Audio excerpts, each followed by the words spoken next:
اللہ اللہ اللہ الحمدللہ وکفا وسلام علی عبادہ الذین اصطفیٰ اما بعد فاعوذ باللہ من الشیطان الرجیم بسم اللہ الرحمن الرحیم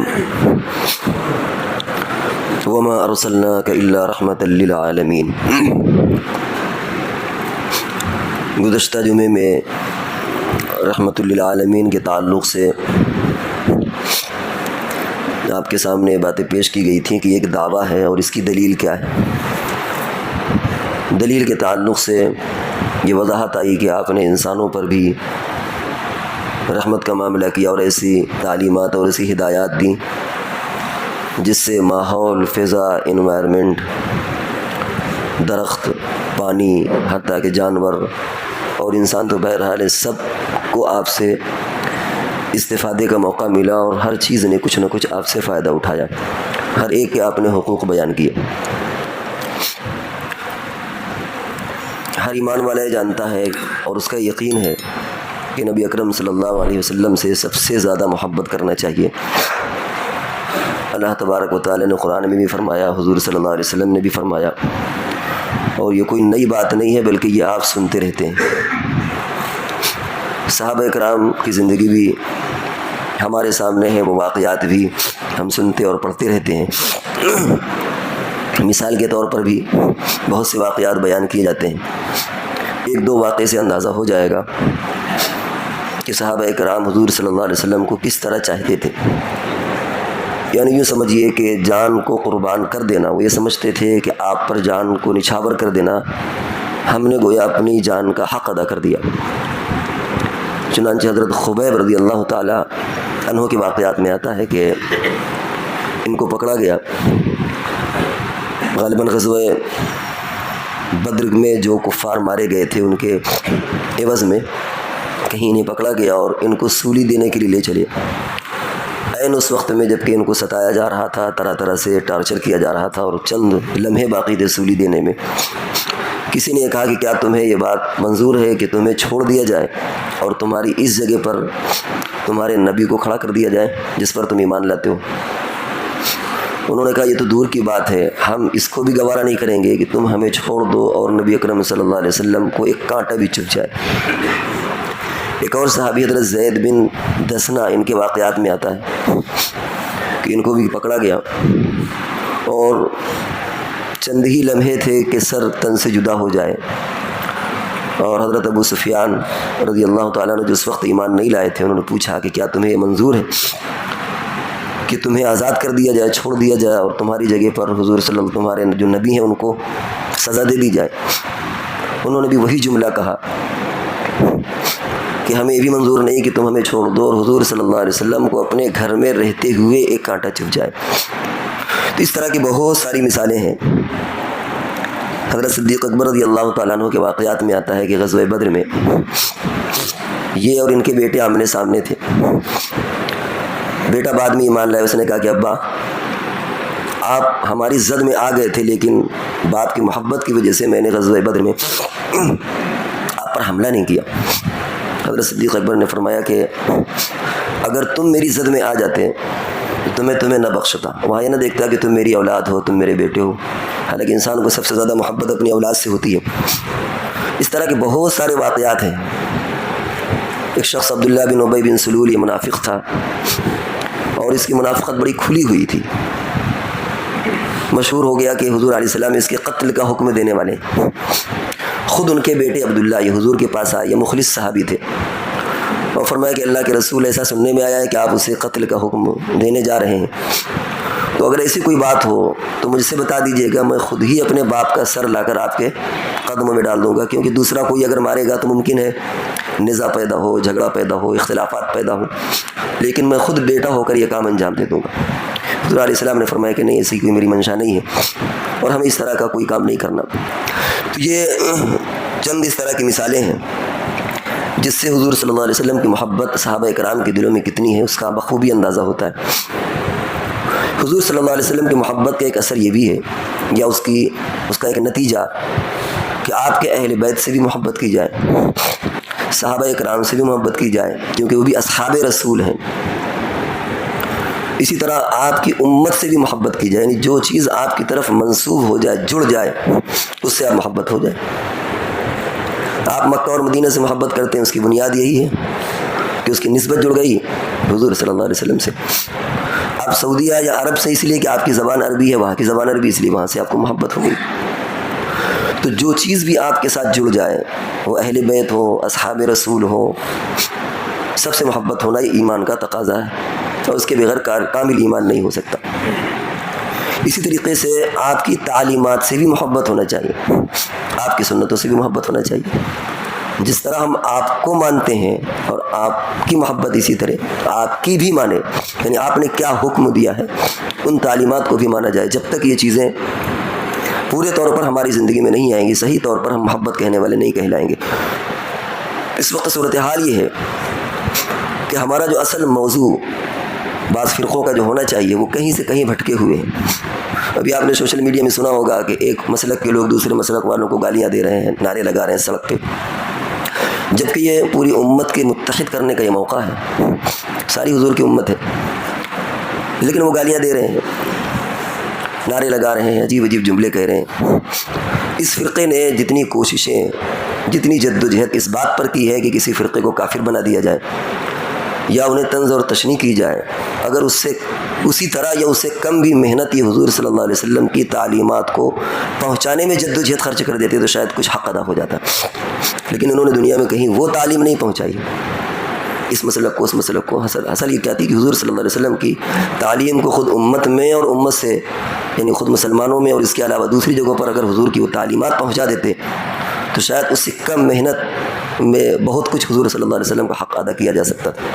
لیکن بہرحال جس کے مقدر کی جو باتیں ہوتی ہیں وہ اپنا کرتا ہے۔ عوام کبھی کبھی بے قصور ہوتی ہے، لیکن اتنی بے قصور بھی نہیں ہوتی۔ بڑی موٹی سی مثال ہے، اگر کوئی آپ سے یہ کہے کہ فلانا شخص حضور صلی اللہ علیہ وسلم کو برا بھلا کہتا ہے، برا بھلا تو جانے دیجیے ایک بڑی بات ہے، مثال کے طور پر حضور کی تعظیم نہیں کرتا، حضور کی توقیر نہیں کرتا، آپ کی شان میں گستاخی کرتا ہے، تو آپ کو غصہ آنا برحق ہے۔ کوئی ایمان والا ایسا نہیں ہو سکتا کہ جس کے دل میں غصہ نہ ہو، چاہے وہ اس کا بھائی اور بیٹا ہی کیوں نہ ہو۔ اگر یہ کہا جائے کسی باپ سے کہ تمہارا بیٹا ایسا کر رہا تھا تو آپ کو آگ لگ جائے گی، یہ برحق ہے۔ لیکن یہ جو بات کہی جا رہی ہے یہ کہاں تک صحیح ہے، یہ تحقیق آپ کی ذمہ داری ہے۔ یہ ادھوری بات ہے کہ فلاں حضور کی شان میں ایسا کہتے ہیں، گستاخی کرتے ہیں، اس پر غصہ آنا بالکل صحیح ہے، لیکن یہ جو الزام لگایا گیا ہے وہ الزام بھی برحق ہے یا نہیں، وہ الزام بھی صحیح ہے کہ نہیں، یہ ایک بحث کا موضوع ہے۔ آپ اگر تحقیق کر لیں تو ہو سکتا ہے کہ الزام ہی غلط ہو، اور ہو سکتا ہے جس کو آپ گستاخ رسول کہہ رہے ہیں اس کو آپ زیادہ حضور صلی اللہ علیہ وسلم سے محبت کرنے والا آپ پا جائیں، لیکن تحقیق تو کر لیجیے۔ بغیر تحقیق کسی نے کہہ دیا کہ یہ حضور کی شان میں ایسا کرتے ہیں اور ہم اس پر کہنے لگیں تو یہ تو ایک ادھوری بات ہوئی۔ تو قصور عوام کا اس میں نہیں ہے، بیچارے انہیں پتہ نہیں ہے، لیکن اتنا قصور ضرور ہے کہ انہیں اس کی تحقیق ضرور کر لینا چاہیے کہ جو لوگ بھی ایسا الزام لگاتے ہیں ان کا الزام صحیح ہے بھی کہ نہیں۔ اور اس کے تحقیق کا سب سے بہتر آسان طریقہ یہ ہے کہ وہ دونوں مسلکوں کے بزرگوں کے پاس جا کر کے 15 دن 20 دن رہ لیں، جا کر کے اپنے کو چپ چاپ رہ کر کے، خفیہ رہ کر کے ان کی زندگی کو دیکھیں۔ ایسا نہیں کہ ہندوستان میں نہیں ہے، جہاں پر بھی ہوں گے وہ ان کے دن رات دیکھیں، نشیب و فراز دیکھیں، ان کی عبادتیں دیکھیں، حضور صلی اللہ علیہ وسلم سے ان کے تعلقات کو دیکھیں، ان کی تسبیحات دیکھیں، خاموشی سے دوربین و خوردبین سے ان کی زندگی کا جائزہ لیتے ہیں اور پھر خود فیصلہ کر لیں، مہینے بھر بعد، 1 مہینے بعد، جب تک انہیں تسلی نہ ہو خود وہ فیصلہ کر لیں کہ یہ جو الزام ہے وہ صحیح ہے یا جو الزام ہے وہ غلط ہے۔ تو بہت آسان سی چیز ہے، لیکن یہ تو کوئی بات نہیں ہوئی کہ کسی نے کچھ کہہ دیا اور آپ نے اس کے کہنے پر جا کر کے کسی کو جا کر کے پیٹ دیا، مار دیا، کسی کو کوئی نقصان پہنچا دیا۔ تو جب تحقیق ہوگی تو کیا ہوگا، ہو سکتا ہے کہ آپ کو ہی جرم میں سزا دے دی جائے۔ ظاہر ہے کہ دنیا کی عدالت مکمل انصاف تو یا نہیں ہو سکتا، ساری تحقیق نہیں ہو سکتی۔ اب اگر اللہ کے ہاں میدان محشر میں عدالت قائم ہوئی اور اس پر یہ بات آئی کہ سرے سے الزام ہی غلط تھا، تو وہ لوگ جو اس طرح کے نعرے لگاتے ہیں انہیں اپنے بارے میں سوچنا چاہیے کہ پھر وہاں ہمارا معاملہ کیا ہوگا۔ اس لیے جانچنے اور پرکھنے کا آسان طریقہ ہے کہ آپ ان کی زندگیوں کو دیکھیں، دوربین سے دیکھیں، خوردبین سے دیکھیں، خوب جائزہ لیں، پھر اس کے بعد آپ کو خود دودھ کا دودھ، پانی کا پانی الگ ہو جائے گا۔ بہرحال یہ ایک ضمنی طور پر بات تھی، ہمیں آگے ایک اور بات کہنا ہے، وہ یہ کہ اللہ تبارک و تعالیٰ نے حضور صلی اللہ علیہ وسلم کے ساتھ جو معاملہ خطاب کا، بات کرنے کا، سلوک کا جو کیا ہے وہ کسی اور نبی کے ساتھ بھی نہیں کیا. اور نبیوں کو نام لے کر کے بلایا گیا. وَإِلَىٰ عَادٍ أَخَاهُمْ هُودًا وَإِلَىٰ ثَمُودَ أَخَاهُمْ صَالِحًا كَذَّبَتْ قَوْمُ نُوحٍ الْمُرْسَلِينَ کہ فلاں علاقے کی طرف ہم نے صالح کو بھیجا، وہاں شعیب علیہ السلام کو بھیجا، وہاں ان کو فلاں کو بھیجا. تقریباً بہت سارے انبیاء کے نام ہیں. لیکن جب نبی اکرم صلی اللہ علیہ وسلم کو خطاب کیا تو کہیں پر بھی قرآن میں یا محمد صلی اللہ علیہ وسلم یہ خطاب نہیں ہے، بلکہ یا تو یا ایھا النبی ہے، یا ایھا الرسول ہے، اور بھی جملے ادا کہ یا ایھا المدثر ہے، یا ایھا المزمل ہے. لیکن کہیں پر آپ کو قرآن میں نہیں ملے گا کہ آپ کے نام کے ساتھ خطاب کیا گیا، بلکہ اس کی ممانعت آئی کہ آپ کا نام مت لیا کرو. لا تجعلوا دعاء الرسول بینکم کدعاء بعضکم بعضا. دیکھو اگر کبھی تمہیں حضور کو بلانا ہوا کرے تو اس طرح مت بلانا جس طرح تم آپس میں بلاتے ہو فلاں کا نام لے کر کے. آپ کو ایسا یا اسی لیے صحابہ کرام یا رسول اللہ کہا کرتے تھے. حالانکہ صحابہ کرام میں کچھ ایسے بھی تھے جو آپ سے عمر میں بڑے تھے، عمر میں بڑے ہونے کے اعتبار سے کوئی کہہ سکتا تھا کہ یا محمد. بلکہ بعض روایتوں میں آتا ہے کہ بعض لوگوں نے بیچارے شروع کا ایمان تھا، انہیں ساری یہ طریقے نہیں معلوم تھے، کسی نے آپ کے گھر میں اس طرح کی آواز دی. ایسے موقع پر یہ آیتیں نازل ہوئی، لا تجعلوا دعاء الرسول بینکم کدعاء بعض. جیسے تم ایک دوسرے کو دوست ہونے کے ناطے یا رشتہ دار ہونے کے ناطے ایک دوسرے کو پکارتے ہو، ایسے آپ کو مت پکارا کرو. یا ایھا الذین آمنوا لا ترفعوا اصواتکم فوق صوت النبی. حضور کی آواز کے اوپر اپنی آواز بھی نہ ہونے پائے. ایک صحابی تھے، اتنا غایت ادب تھا کہ ایک موقع ان کی آواز نیچرل بلند تھی. بعض لوگ ایسے ہوتے ہیں کہ ان کی آواز فطری طور پر تھوڑی بلند ہوتی ہے. وہ گھر میں بیٹھ رہے ہیں کہ میری آواز تو حضور سے آواز سے بلند ہے. حضور نے پوچھا بھائی فلاں نظر نہیں آ رہے. تحقیق کی یہ تو معلوم ہوا کہ وہ تو گھر میں افسوس کے بیٹھے ہوئے کہ میری آواز بلند ہے، میں حضور سے بات کیسے کروں. حضور نے ان کو بلایا، فرمایا یہ منشا تھوڑی ہے کہ تمہاری اگر فطری طور پر آواز بلند ہے تو مراد دوسری ہے کہ کہیں ایسا نہ ہو کہ بے ادبی ہو جائے. یہاں ایک بات اور کہنا ضروری معلوم ہوتا ہے، وہ یہ کہ حضور صلی اللہ علیہ وسلم کے تعلق سے سیرت کی کتابیں بہت لکھی گئیں. اپنوں نے بھی لکھی ہیں، دشمنوں نے بھی لکھی ہیں، مسلمانوں نے بھی لکھی ہیں، عیسائیوں نے بھی لکھی، غیر مسلموں نے لکھی. اور کچھ مستشرق کہتے ہیں جو لوگ اسلام میں کیلیں نکالتے ہیں، اعتراضات پیدا کرتے ہیں، انہوں نے بھی حضور کی سیرت کو لکھا ہے. وہ کتابیں نیٹ پر بھی موجود ہیں، باہر بھی ملتی ہیں. اور کبھی کبھی یہ ہو سکتا ہے کہ کوئی مسلمان اس طرح کی سیرت کی کتابوں کو پڑھنے لگے. لیکن اس سے ہوشیار یہ رہنا چاہیے کہ ان لوگوں نے جنہوں نے سیرت کی کتابیں لکھی ہیں، حضور صلی اللہ علیہ وسلم سے انہیں کوئی محبت نہیں، اسلام سے انہیں کوئی تعلق نہیں ہے. انہوں نے کیا یہ کہ آپ کو بڑا بنا کر کے تو ایک پیش کیا، لیکن مقصد اس میں یہ ہے کہ آپ کی حیثیت دنیا میں ایک انقلابی حیثیت ہے. یعنی آپ نے دنیا میں آ کر کے ایک انقلاب پیدا کر دیا. اس میں عظمت کی روح نہیں ہوتی، اکرام اور محبت کی روح نہیں ہوتی ان کتابوں میں. ایسی کتابوں کو نہیں پڑھنا چاہیے.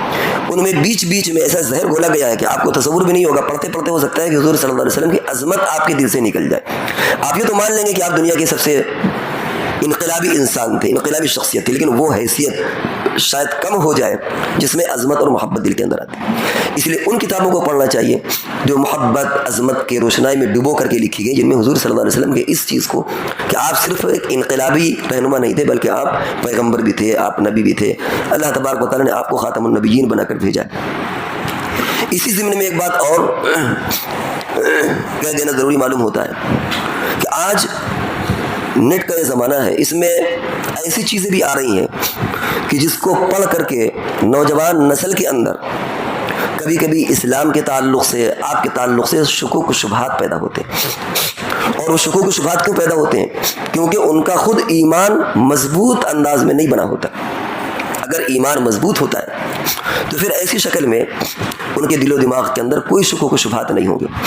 لیکن اگر ایمان کمزور ہے تو پھر ایسی شکل میں شکوک و شبہات پیدا ہوتے ہیں. اور اس کے لیے ایک کیٹیگری کی گئی ہے کہ ہم ایمان کس انداز کا لائیں.